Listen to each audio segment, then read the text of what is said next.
Thanks, Riv. We want to welcome Krepo and Pobelter here after a victory there, which actually locks in that 7th place spot for you guys. The dream. Yeah, the dream. 7th, the dream. But Krepo, how does it feel, though, knowing that you have that choice when it comes to the relegation tournament? Bittersweet. I mean, you don't want to be the team that has to choose like the second worst team to play against to keep your job. But, I mean, given starting today, like we had 8th and we could get 7th and we have 7th, so yay. Looking at the relegations, do you guys feel confident about facing the challenger teams? Yes, I feel pretty confident facing any of the amateur teams, really. Okay. Krepo, same thoughts? Yes. If Okay. Pobelter feels confident, I'm confident. All right. That's a good place to be. True support, right? Yeah. Anyway, let's get into the picks and bans a little bit. We saw Kassadin left open, but you guys didn't lunge at it, and that's always been a big priority pick across all the splits. Why is that? I think that Kassadin's fallen off a lot as teams get better at playing against it. Also, the W nerf and E nerf on Kassadin was kind of big, and so I think teams are starting to realize he's not like this instant first pick win anymore. There's a lot of counterplay available, and so running Kassadin and playing against it is always a risk. And so I think either team just chose not to take that risk because this match meant so much. Yeah, and it also means like a couple bowl teams just leaving it open and then saying like, hey, actually nobody wants to play this champion. I leave it open, you guys leave it open.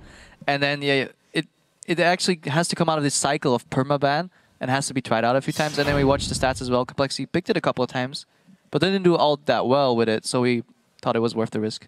All right, and going back to picks and bans as well, you guys went with the Protect the Kog'Maw comp and just focused Inspired by on CLG. Yeah, all right. And you guys kind of focused on Altec, but Krepo, you had 100% kill participation, and you had so much map influence throughout the early, mid, and late game. Talk to me about Champions Select and how you guys set yourself up to have success with that comp.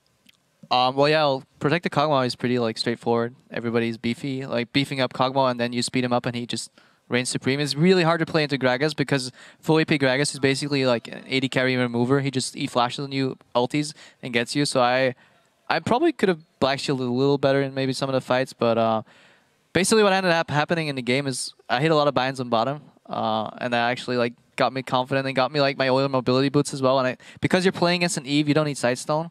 So instead of going like the Sightstone rush with like lower tier boots, you just get Moby boots, maybe a Ruby Crystal, but you fill that with like 1 or 2 wards and then a pink ward, and you just roam around the map and you just try and put as much pressure as you can, and it worked out for us.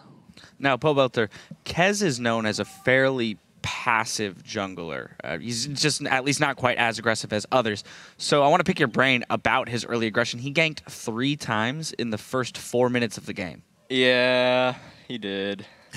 Yeah. Well, how do you play around that, though, when a player kind of diverts from their normal playstyle? You have an assumption about that. You get into game and you start to notice that all their patterns are changing. Well, in scrims against compLexity like a few weeks ago, like we would just 2v2 scrap every time, and me and Helios would always come around on top, and then like the game would be really lopsided from there. So I think Kez really wanted to prevent that, and so he just kept coming around middle. And all you have to do in that case is, you know, play safe. You don't want to give any kills, because if you don't give any kills, then that jungler is put in a worse position, and your jungler is doing more effective things around the map. All right, I want to jump to the final fight of the game here. We're going to have a replay for you guys on your screen.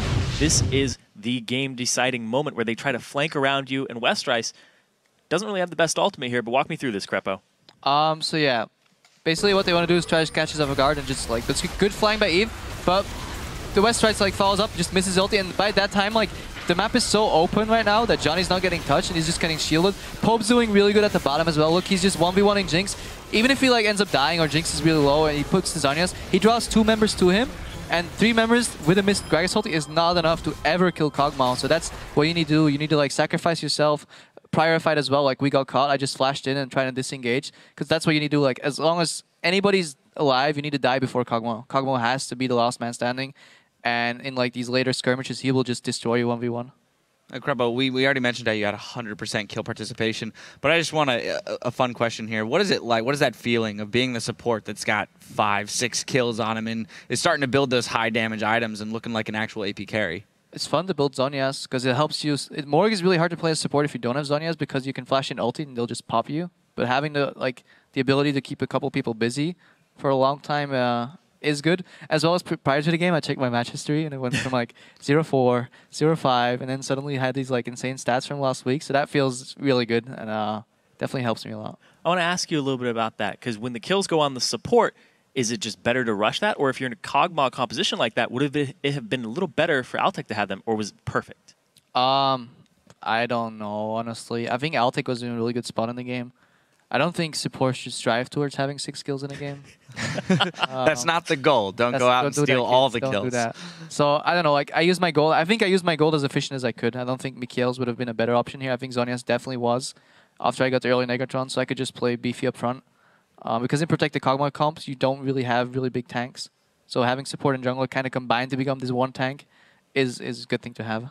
All right, final question, Pobelter. You guys have already locked in that 7th place spot, but you still have a game to play later today against LMQ. Is it time to play spoiler or just have some fun with that last match? I think that match is still important to decide who ends up in first place, you know, whether it's C9 or LMQ, so we're not going to like troll away the match or anything. We'll still try our best and go for that 4-0 Super Week. Awesome. I love to hear that. Anyway, guys, congratulations on the win. Best of luck in the match later today. Now we're going to take a quick break while we prep the Rift for our next match, Dignitas versus LMQ. Don't go anywhere. The action continues in just 3.5.